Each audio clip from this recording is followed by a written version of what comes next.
Praise the Lord. Huwag po niyong kalimutan na, this coming Friday, at exactly 6:30, mag-i-start po tayo. So, dapat alas 6 po, nandun na po kayo, mga minamahal.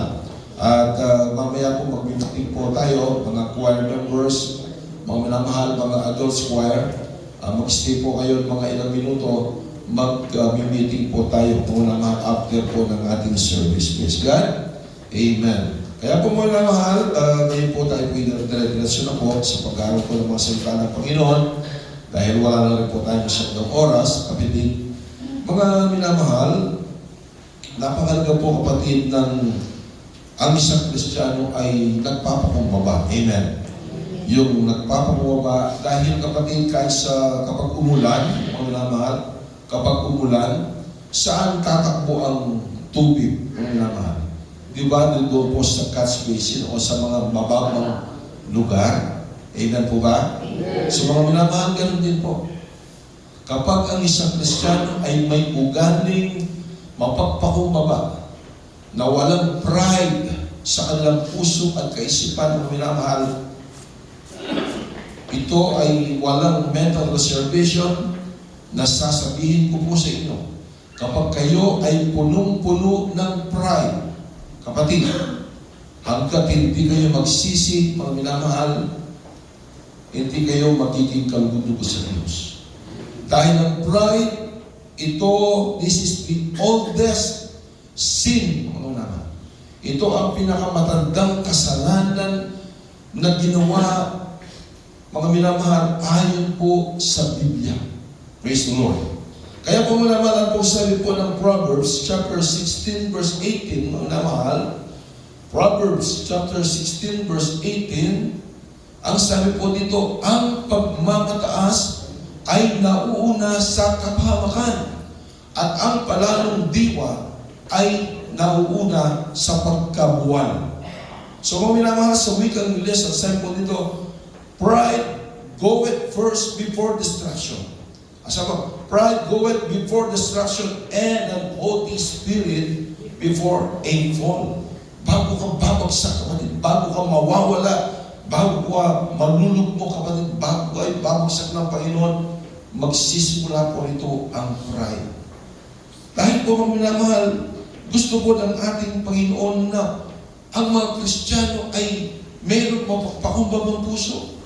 Dahil kapag ikaw, mga minamahal, ay mayroong pride, ano ang palaging sinasabi ng pride? Na may pride, kapatid, I don't need God. Hindi ko kailangan ng Diyos. Hindi ko kailangan kahit kapulan, kahit yun ay pride, kapatid. Amen po ba? At ano po sasabihin na? I know better. Mas alam ko kaysa sa kanila. Kung alam nila, mas alam ko. That is pride, kapatid. Remember that. That is pride. So kailangan kapag ikaw ay walang pride, nakikinig ka.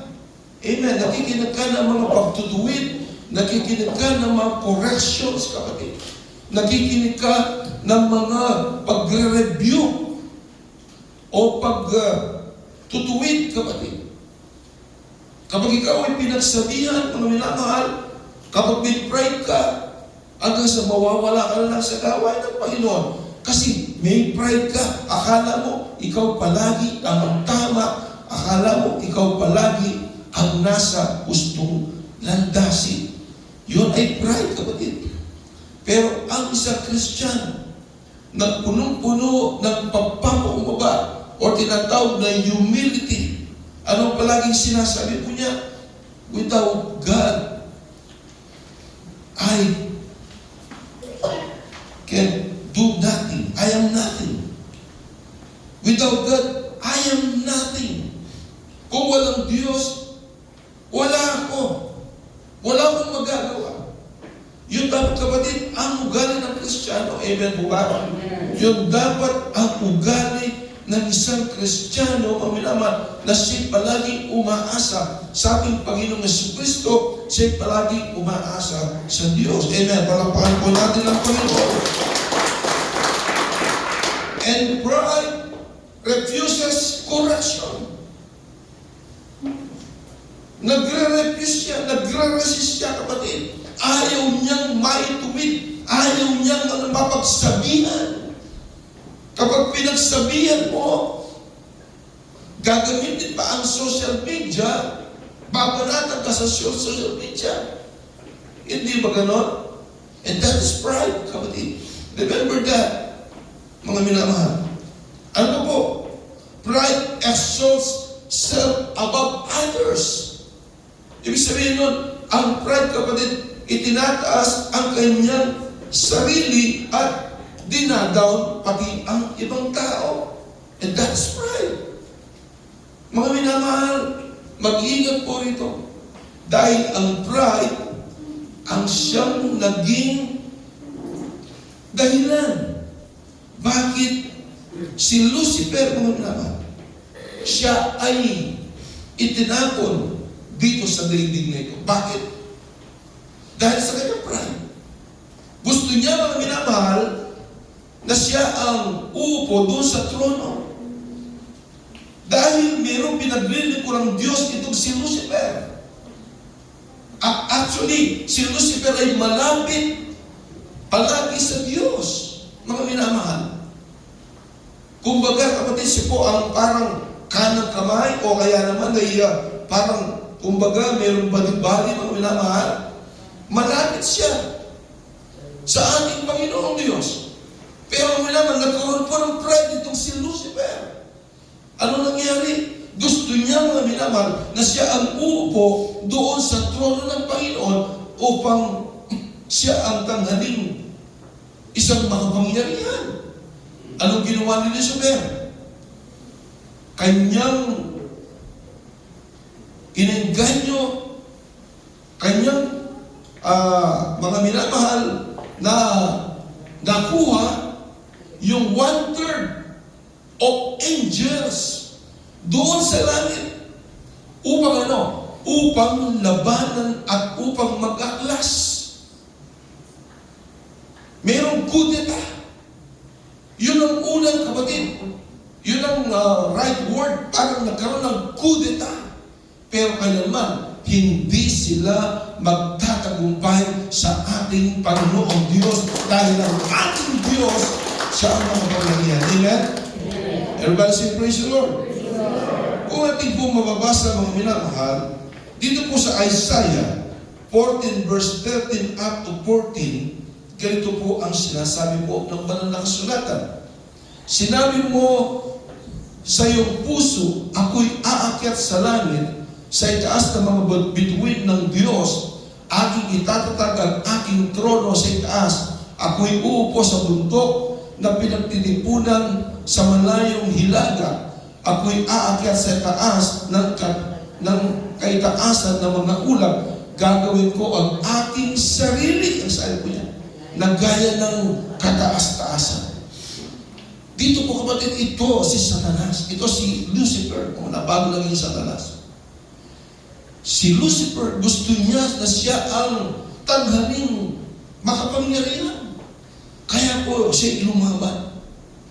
Kaya po, mga minamahal, alam ni Lucifer din, kapatid, na meron lamang pong iisang Diyos. Dahil, mga minamahal, kasama niya sa langit. Ang mismo, ang magpapatunay, kapatid, sa Biblia, na si Lucifer mismo, dahil nakasama niya ang ating Panginoong Diyos, nakasama niya sa langit. Tayo, hindi pa po natin nakasama ang ating Panginoon sa langit. Amen po ba? Amen.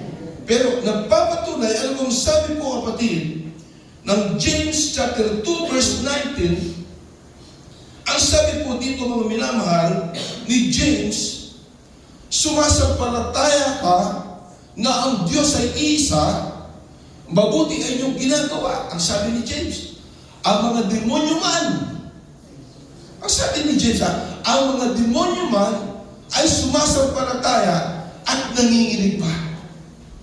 Yun ang sabi ni James, na mayroon lamang pong isang Diyos. Sa wikang English, brother yon, mayroon lamang isang Diyos. Huwag kayong mga minamahal, baka kapatid, ito'y mahabang talakay, minsan tatalakay ko rin po ito.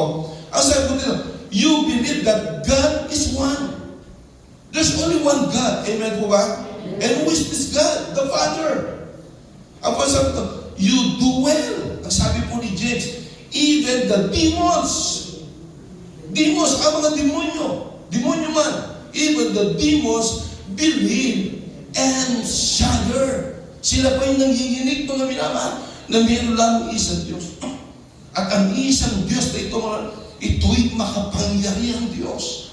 Kaya nung lumaban itong si Lucifer, mga minamahal, maging kanyang mga lipores, hindi nila nakaya dahil ang ating Diyos, mga minamahal, is omnipotent God. Amen?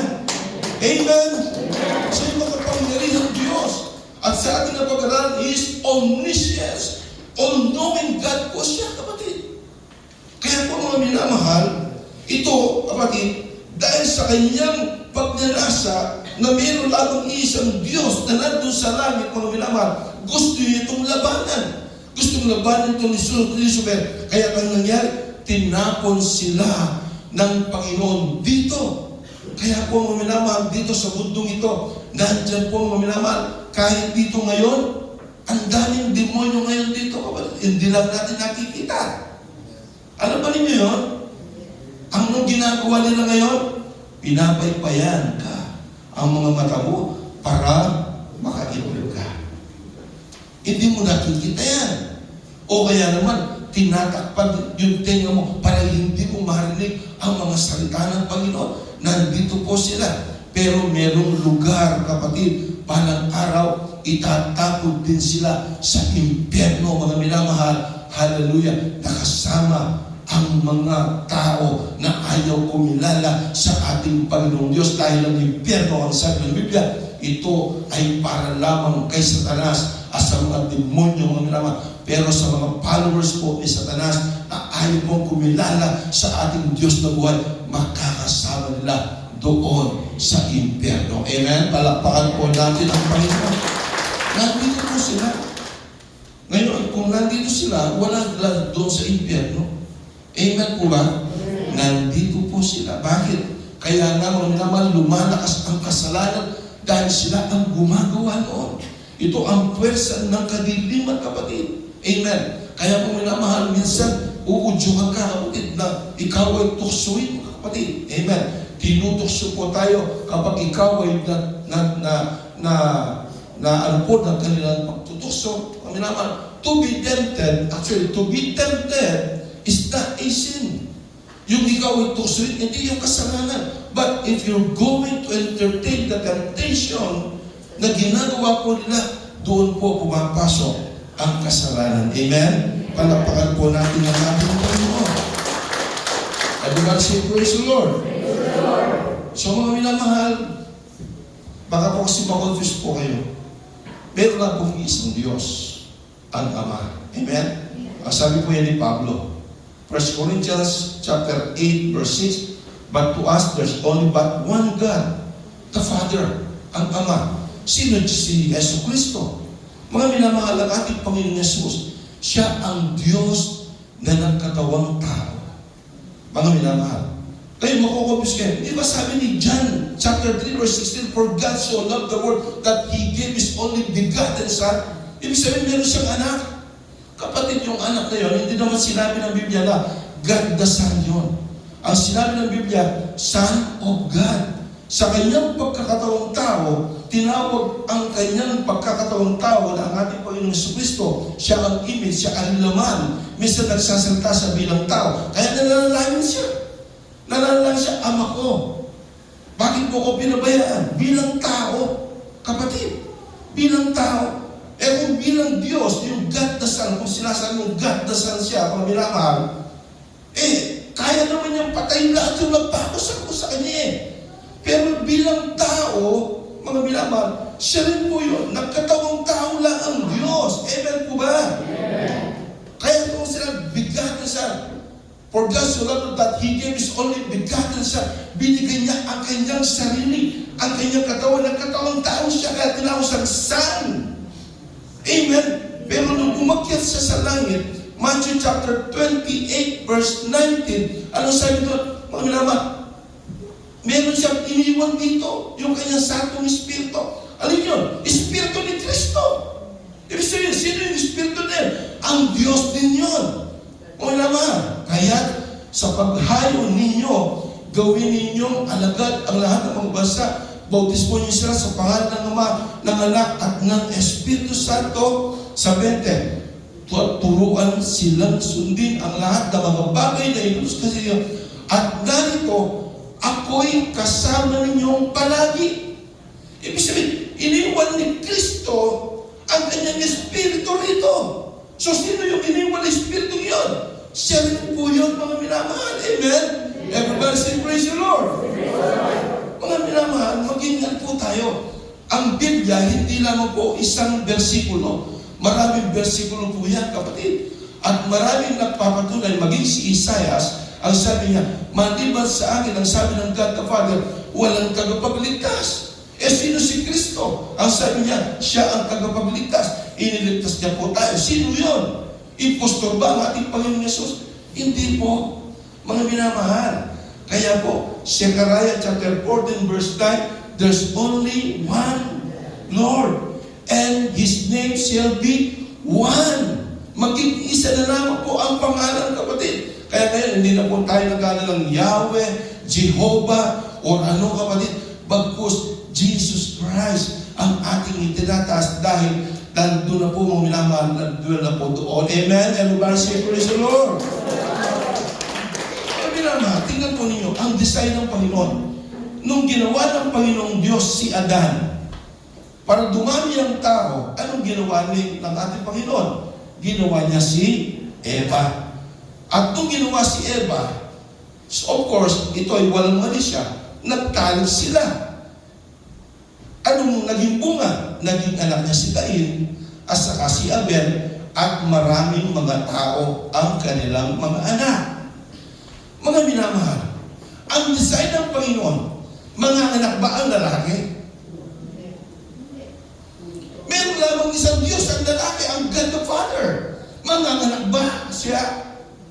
Hindi. Ibig sabihin, meron siyang asawa dun sa langit. Mga minamahal, maging ganun po tayo. Amen? Kasi maging si Satanas, ang sabi ni James, nanginginig pa nga siya na naniniwala na meron lamang iisang Diyos. Kasi nakita ni Satanas mismo, o Lucifer, kasama niya sa langit, ang ating Panginoon na meron lamang iisang Diyos. Amen? Kapag ikaw ay hindi naniwala na meron lamang iisang Diyos, kapatid, I'm sorry, mga minamahal. Kaya po, kapatid, ang God the Father, ang sabi nga ni Pablo, without controversy, 1 Timothy 3:16, sa English, and without controversy, wala nang pagtalo-talo pa ang sabi. Ibig sabihin, noon pa man, panahon ni Pablo, pinagtatalo na ito, kapatid. Ang sabi po, great is the mystery of godliness. God, sabi sa King James Version, God was manifest in the flesh. Kaya nga, merong 3 manifestation ng Diyos. Amen? Una, nag-manifest siya as Father. Siya ang Creator. And now, this Creator became our Savior. Amen? Siya ang Creator, pero siya rin ang naging Savior po natin. Kasi iniwanan niya ang kanyang pagka-Diyos doon sa langit, mga minamahal. Iniwanan niya. At siya'y nagkatawang tao. Ang tawag sa kanya ay begotten Son. Bugtong na anak. Kasi yung katawan niya ay tinawag na anak ng Diyos. Hindi po God the Son. Iba yun.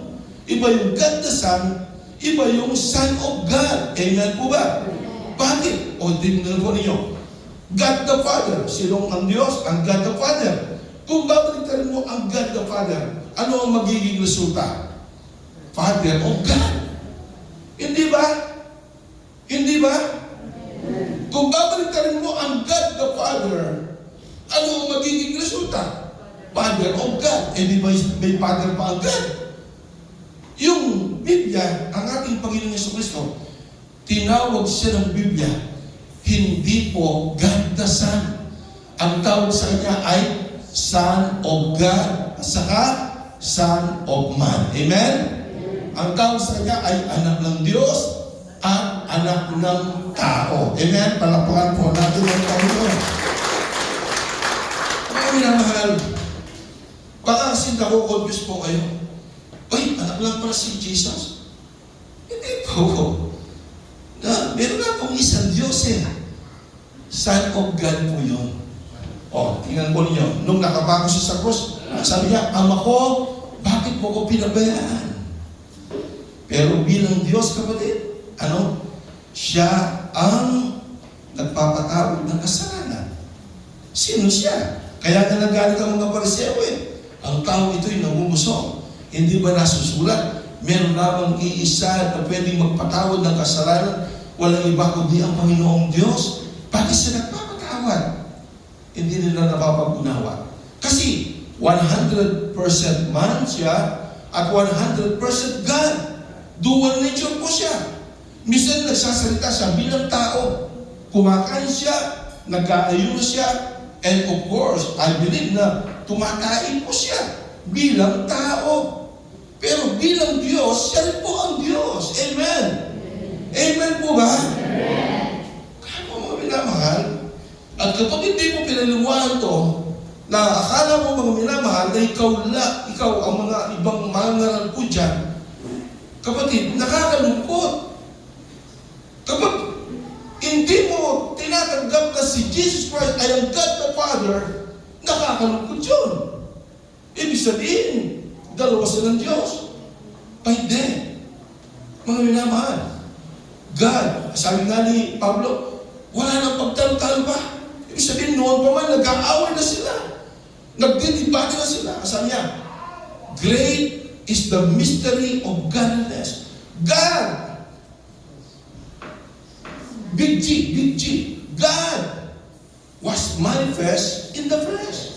Ang Diyos ay nagkataong tao, nag-manifest siya bilang laman. Ibig sabihin, the God the Father is the Creator and He became our Savior. Amen? Palampakan po natin ang Panginoon. Justified in the Spirit, seen of angels, preached unto the Gentiles, believe on the Word, receive into glory. Mga minamahal, ang dami po nangangaral. Ang dami nangangaral ngayon. Nangangaral sila ng patungkol sa ating Panginoon Yesus. Pinapangaral nila. This is pride. Ayaw nila tanggapin ito. Pinapangaral nila ng ating Panginoon Yesus Kristo, siya ang Diyos. Pero kung kausapin mo sila, kapatid, naniniwala ka ba sa ating Panginoon Yesus Kristo na siya ang Diyos? Siyempre, ako'y nangangaral dyan. Ngayon po, bakit? Magpabutis mo po kayo sa tubig, sa pangalan ni Jesus. Sasabihin sa'yo, punto ka. That's true. Ang daming pastor. Nangangaral sila sa pangalan ng ating Panginoon Yesus Kristo, pero patungkol sa bautismo, ayaw nilang tanggapin ang pangalan ng Panginoong Yesus. Ano kanilang bautismo? Sa pangalan ng Ama, ng Anak, ng Espiritu Santo. Kasi utos yun ang Panginoong Yesus. Ano sabi po ng Matthew chapter 28 verse 19? Ulitin po natin yung basahin, kapatid. Humayo kayo at bautismo niyo sila sa pangalan ng Ama. Sa English yun, tama yan sa English. Therefore, teach all nations, baptizing them in the name. Sinabi ba in the names? Sabi niya, in the name of the Father, and of the Son, and of the Holy Spirit. In the name, hindi sinabi, in the names. Singular lang. Sino kausap ng Panginoon dito, kapatid? Sino po? Sino ang kausap dito ng Panginoon? Sino ang inutusan dito ng Panginoon? Ang mga apostoles. Amen po ba? Amen. Sino ang unang pastor ng iglesia? Si Peter. Si Peter. Ngayon, hindi mo pwedeng sabihin nagkamali si Peter nung nagbautismo po siya. Nangara si Peter, kakabautismo pa sila ng Holy Spirit. Nag-speaking tongues sila, kapatid. Sa Acts chapter 2 verse 1, nag-speaking tongues sila, mga minamahal. At ngayon, nagtanong ang kanyang nandun ang mga tao, kapatid na Pedro, ano ang aming gagawin? upang kami mariligtas. Ang sabi po niya, ang sabi po ni Pedro, repent, magsisi kayo, and be baptized, every one of you, in the name of Jesus Christ. Sinabi ba ni Peter na, magpabautis po kayo in the name of the Father, and of the Son, and of the Holy Spirit? Ngayon, anong pangalan ng Father? Anong pangalan ng Son? Anong pangalan ng Holy Spirit? Kaya nag-baptize siya in the name of Jesus for the remission of your sins. Sana sa pagpapatawad din yung kasalanan, and you shall receive the gift of the Holy Ghost. Amen? Palakpakan po natin ang Panginoon. Mayroong pilosopo. Isang pastor, kasi puno-puno siya ng pride, kasi pastor siya, member lang ako. Noon. Hindi. Sino paniniwalaan mo? Si Jesus Christ ba o si Peter?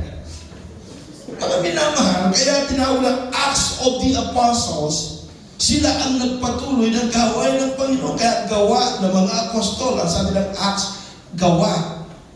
Sila nagpatuloy. Kaya, hindi mo pwedeng sabihin na kamali si Peter. Kasi si Peter, kakagapalan niya ng Holy Spirit, nanginom siya.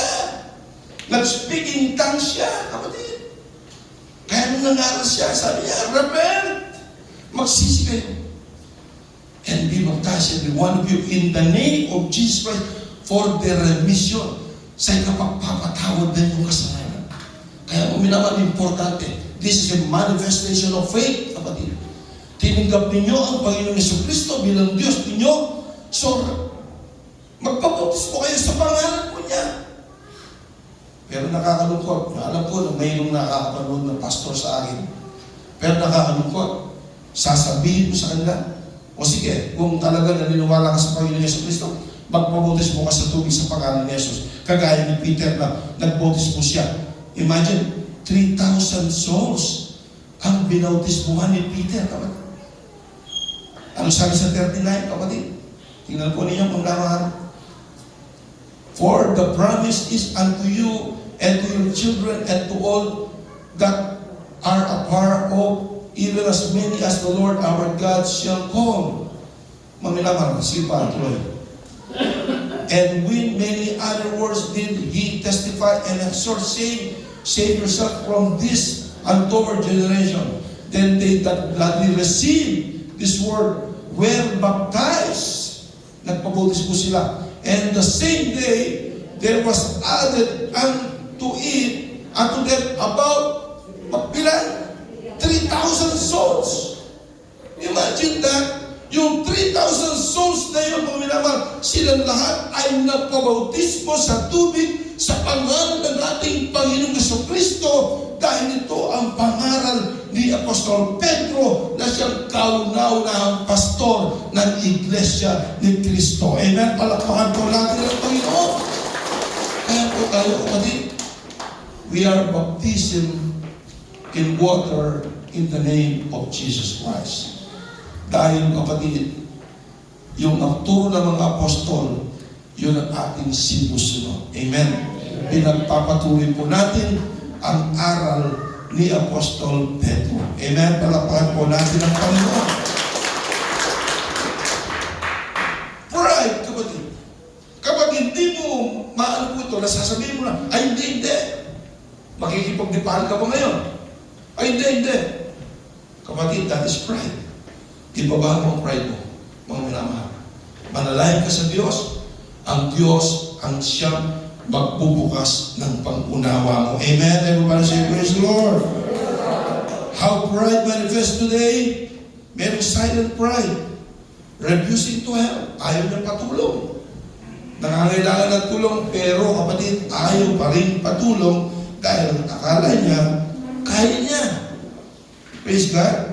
Refusing correction. Kapag kinukorek mo, mga minamahal, ayun na, wala na. Amen? Ewan ko kung sumasama na sa ibang church, okay lang yun. Kung ang church na yun na kanilang pinuntahan ay naniniwala sa grace alone na tayo masasave, so be it. Walang problema yun. Dahil iisa lang tayo sa katawan ng ating Panginoong Yesus. Pero kapag ang pinuntahan mo, kapatid, naniniwala po sila na sila'y maligtas dahil sa kanilang mga gawa, dinagdagan nila faith plus works, mga minamahal, I'm sorry, pero sinasampal mo ng makabilang pisngi ang ating Panginoong Jesucristo. Parang sinasabi mo, hindi pa sapat ang ginawa mo sa krus ng Kalbaryo. Dapat ko pandagdagan ng mabubuting gawa para ako'y maliligtas. And that is blasphemy, kapatid.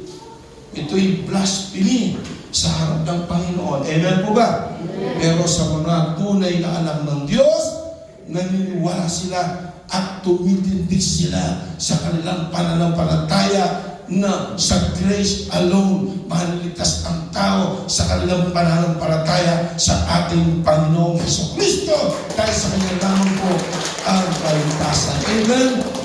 Everybody say, praise the Lord. 1 Corinthians chapter 10 verse 12, kapatid. Ano sabi ni Pablo rito?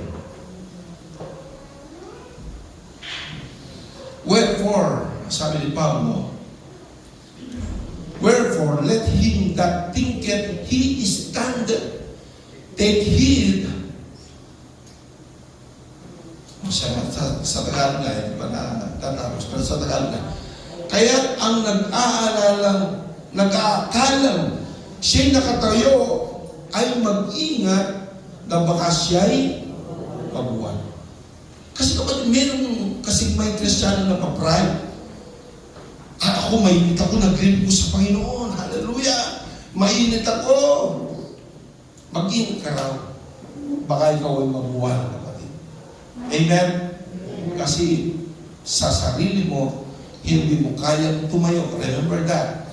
Dahil kailangan mo ang presensya ng Diyos sa buhay mo upang ikaw ay manatiling nakatayo sa presensya ng ating Panginoong Jesucristo. Everybody say, praise the Lord. Mag-ingat! Ang dami kasi kapatid na maraming malaki ang pride, malaki kanilang paniniwala sa kanilang sarili. Remember, ang sabi ng Biblia, mga minamahal, that huwag kang manangal sa iyong sariling kaunawaan. Huwag kang manangal sa iyong sariling lakas. Amen? Mga minamahal. Ngayon po, dalayan ko na mag-survive. Napakalakas po niya. Kaibigan ko, Counselor Ross niya. Pero ngayon, mahina na po siya. Naka-MG din lang po siya. Pahit po siya. Kahit ngayon, kapatid, malakas ka. Hindi mo alam bukas patay ka. Amen po ba? Amen. Kasi hindi natin hawak ang ating buhay. Remember that? Hindi po natin hawak ang buhay po natin. Kaya huwag kang magmayabang sa iyong sarili, mga minamahal. Ang gawin mo, kapatid, hallelujah, ay ang palagi kang magsisi, mag-repent ka because we are now and we are still on the process of sanctification. Kailan ba nag-umpisa ang sanctification period ng buhay mo bilang isang Kristiyano? Nagsimula yan nung ikaw ay makakilala sa Panginoon hanggang sa kauli-uling hininga ng iyong buhay, ikaw ay nandoon sa sanctification period. Kapag ikaw, mga minamahal, ay naging banal sa harap ng Panginoon, hindi sa iyong by word, kapatid, pagkus ikaw ay nanampalataya sa finished works ng ating Panginoon. Hallelujah! Balang araw, of course, ang sabi ng Biblia, you will be glorified. Pagtunog ng pakak ng Diyos, ikaw ay mababago ang iyong katawang panlupa at ikaw ay i-glorify ng ating Panginoong Jesucristo.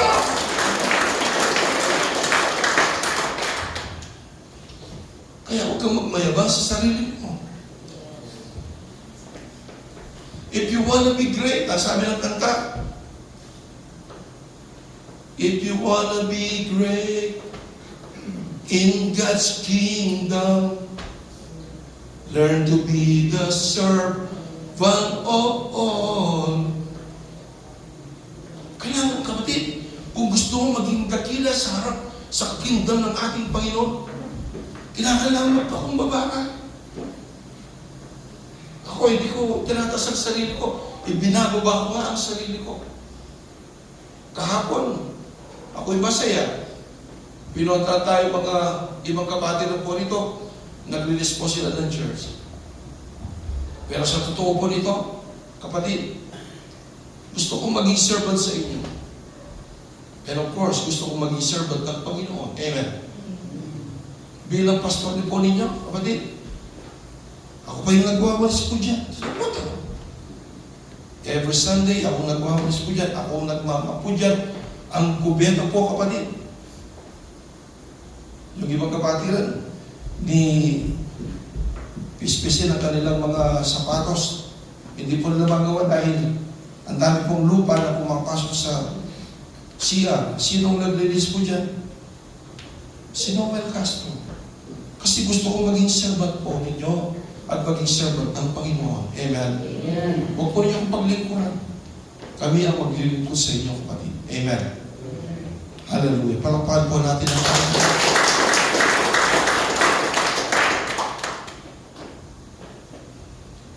Pagkatapos, halimbawa lang, ito'y hindi ko hinaano sa inyo.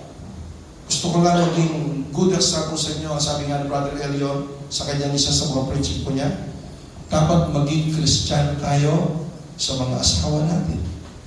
Maging Kristiyano tayo sa mga kapatiran po natin.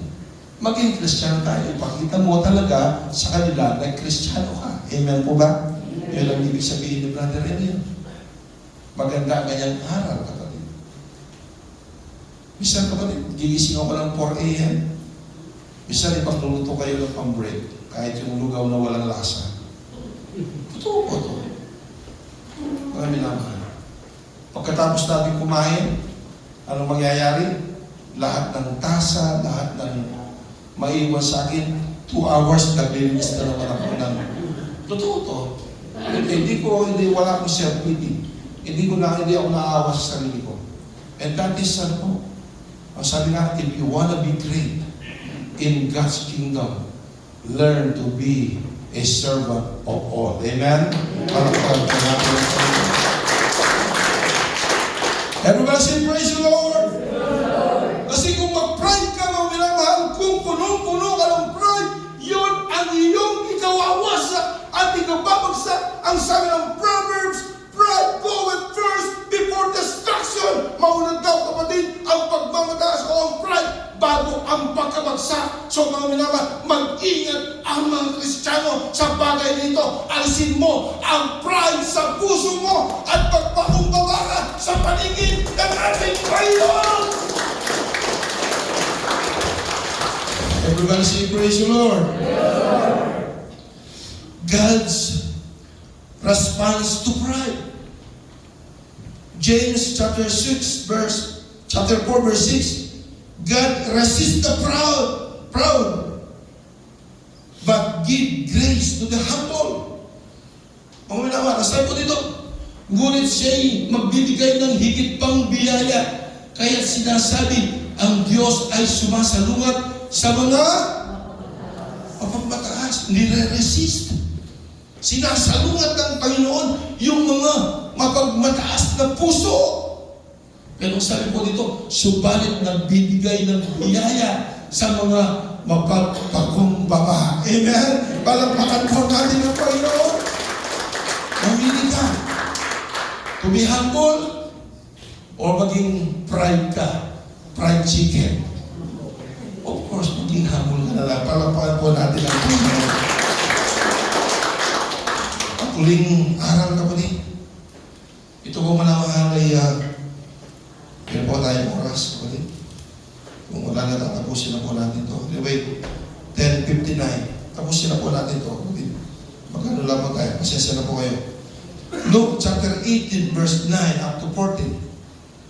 Ito po ay patungkol sa dalawa. Na sila'y kapwa pumunta ng templo. Ang isa'y pariseo, at ang isa ay makasalanan o maniningil ng buwis, isang kora, isang makasalanan sa publikano. Ang sabi po dito, ito'y talinghaga ng Panginoon. Talinghaga, ito'y parable. Ang sabi ng ating Panginoon, isinalaysay rin niya ang talinghagang ito sa ilan na nagtitiwala sa kanilang sarili. Sino po ba yung nagtitiwala sa sarili dyan? Sabi, praise the Lord. Ay,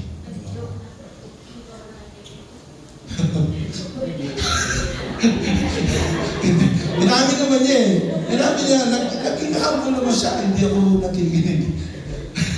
Anyway, wala, ano lang mo yan. Everybody say, praise the Lord! Ano sabi dito? Ilan na nagtitiwala sa kanilang sarili na sila'y matutuwid at hinahamak ang iba. So, sabihin, sinasabi na parang matuwid siya at dinadown yung iba. Inahamak yung iba. Ibig sabihin, burang-burang na salo. Sabi, maganak ako, kaya na, ngayon. O, alawin yan. Tingnan po ninyo ito, kapatid. Tingnan po ninyo ito. Dalawang lalaki, ang sabi ng Panginoon Jesus, dalawang lalaki ang pumunta sa templo upang manalangin. Ang isa'y pariseo at ang isa'y maniningil ng buwis. Isang pari at isang maniningil ng buwis, kapatid. Ang pariseo ay nakatayo siya at nanalangin. Ang sabi po niya sa kanyang panalangin, Diyos, ang sabi po niya, pinasasalamatan kita, nagpasalamat naman siya. Pinasasalamatan kita na hindi ako gaya ng ibang mga tao. Okay na sana yun eh. Nagpasalamat na siya sa Panginoon eh. Pero ano nakita po ninyo rito? May pride na siya. Pride. Hinahalin tulad na niya ang kanyang sarili sa ibang tao. Ang sabi ko niya, kapatid, na hindi ako gaya ng ibang mga tao na mga mangingikil, mga kurata, mangingikil. Wala yung mangingikil yan. Mga di makatarungan, mga nalunya, o gaya ng maningil ng buwis na ito. Kasi dalawa lang sila ron eh. So ano mangyari? Ano yung ugali ng pariseo? Ulitin po natin. Siya ay may pride. Kino-compare niya ang kanyang sarili sa iba. Tinataas niya ang kanyang sarili at dinadaw niya yung ibang tao. Ano sabi nito? Ang sabi niya, ito yung pinagmamalaki ba niya? 2 ulit akong nag-aayuno. Gusto nang mag-ayuno palagi na. 2 beses akong nag-aayuno. Nagbibigay ako ng ikapu, yung 10% ng aking kinikita. Lahat ng aking kinikita, ibig sabihin, pinagmamalaki niya sa Diyos. Subalit, ang maningil ng buwis, ito'y makasalanan. Anong kanyang panalangin? Na nakatayo sa malayo, ang sabi ng Panginoon, ayaw itingin man lamang ang kanyang mukha o kanyang mata sa langit, kundi dinatagpo ka ng kanyang dibdib. Ang sabi po niya, nagsasabi, Diyos, mahabag ka sa akin na isang makasalanan. Inamin niya, kapatid, na siya'y makasalanan. Inamin ng publikanong ito o maniningil ng buwis nito, kapatid, nung siya'y nanalangin ang sabi ng ating Panginoon, hindi man yan mayanag ang kanyang mata sa langit, kapatid. Pagkus siya'y nakayuko, mga minaman, tinatago ka ng kanyang dibdib. Sabihin, nandun pinipigay niya ang kanyang puso sa pagsisisi, mga minamahal. Hallelujah. Ang sabi niya, ako'y makasalanan. At sinabi ko sa inyo, ano sabi ng Panginoon? At sinabi ko sa inyo, nanaog patungo sa kanyang bahay ang taong ito na inaring ganap sa halip na ang isa, sapagkat ang bawat nagmamata sa kanyang sarili ay ibababa, ngunit ang nagpapakaba sa kanyang sarili ay itataas. Palakpakan po natin ang Panginoon. Hallelujah! Nakita po ninyo kapatid ang pagkakaiba ng dalawa. Mga minamahal, isang pariseo, isang pari na siya'y tagapagpatupad ng batas ni Moses, mga minamahal, hallelujah, na siya'y nagmamalaki sa kanyang sarili. Ang una, sana maganda, nagpasalamat sa Panginoon. Pero mga minamahal, yung mga sumusunod na sa kanyang sinabi, kapatid, kinukumpir niya ang kanyang sarili sa isang makasalanan, sa isang publikano, at ang kanyang ginagawa sa church. Ang sabi niya, ako'y nagbibigay ng aking tithes, ako'y nag-aayuno. Pinagmamalaki niya yun sa Panginoon, kapatid. Walang narinig ang Diyos sa kanyang panalangin na siya'y nagsisisi. Meron pa kayo nakita rito na nagsisisi siya? Wala. Pero mga minamahal, itong makasalanan ito, isang publikano, maniningil ng buwis, kapatid, na sila mga minamahal ay mga manginigil. Sila'y kubukurap, kapatid, na mga taxes. Siya'y nagpapakayaman, mga minamahal. At inaamin ng tao ito na makasalanan, na siya'y makasalanan. Anong sabi sa kanyang panalangin? Lord, have mercy on me, for I am a sinner. Hallelujah! Ang sabi niya, Lord, Panginoon, kahabagan mo ako. Ang sabi po niya, siya ang minamahal ay nagpakumbaba sa paningin ng Panginoon. Ang sabi po niya, at kanyang inamin sa Panginoon, ako'y makasalanan, Panginoong Diyos, kahabagan mo ko. Anong sabi ng Panginoon? At umuwi ang taong ito na makasalanan na inalinganap siya ng Panginoong Hesus Kristo. Amen? Amen? Anong ibig sabihin? Ano ang application nito sa buhay po natin bilang isang Kristiyano? Ang application po nito, kapatid, huwag kang mananatili sa fried chicken mo. Amen? Huwag kang mananatili sa pagmamataas mo sa sarili mo. Akala mo ikaw ang tama. Akala mo ikaw lang ang magaling, kapatid. Hallelujah. Ibaba mo ang iyong sarili at tumawag ka, humingi ka ng habag ng Panginoon at isang tiyak ng bagay na maging ikaw ay panatawan ng Diyos. Amen? Hallelujah. Tayo natin tumayo at tumawid po tayo sa ating Panginoon.